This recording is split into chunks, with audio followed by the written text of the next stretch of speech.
حضرت ابوذر غفاری، حضرت بلال مؤذن آپس میں آپ کی گفتگو ہوئی تو حضرت ابوذر غفاری نے حضرت بلال کو ایک طعنہ دیا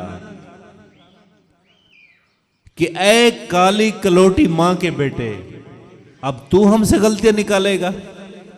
تو حضرت بلال سن کر غصے میں آ گئے اور بہت افسوس ہوا آپ کو. بے قرار ہو کر یہ کہتے ہوئے اٹھے کہ خدا کی قسم میں اسے ضرور بالضرور اللہ کے رسول صلی اللہ علیہ وآلہ وسلم کے سامنے اٹھاؤں.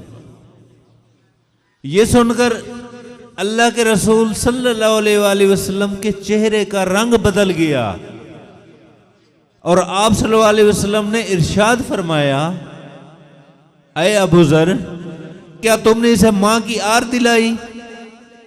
تمہارے اندر ابھی تک جہالت کے زمانے کا تکبر باقی ہے؟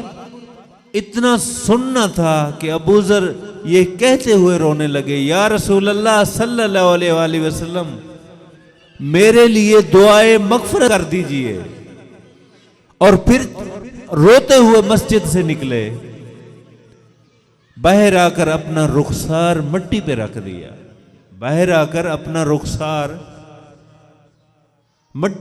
دیا. اور حضرت بلال سے مخاطب ہو کر کہنے لگے، بلال، جب تک تم میرے رخسار کو اپنے پاؤں سے نہ روندو گے میں اسے مٹی سے نہیں اٹھاؤں گا.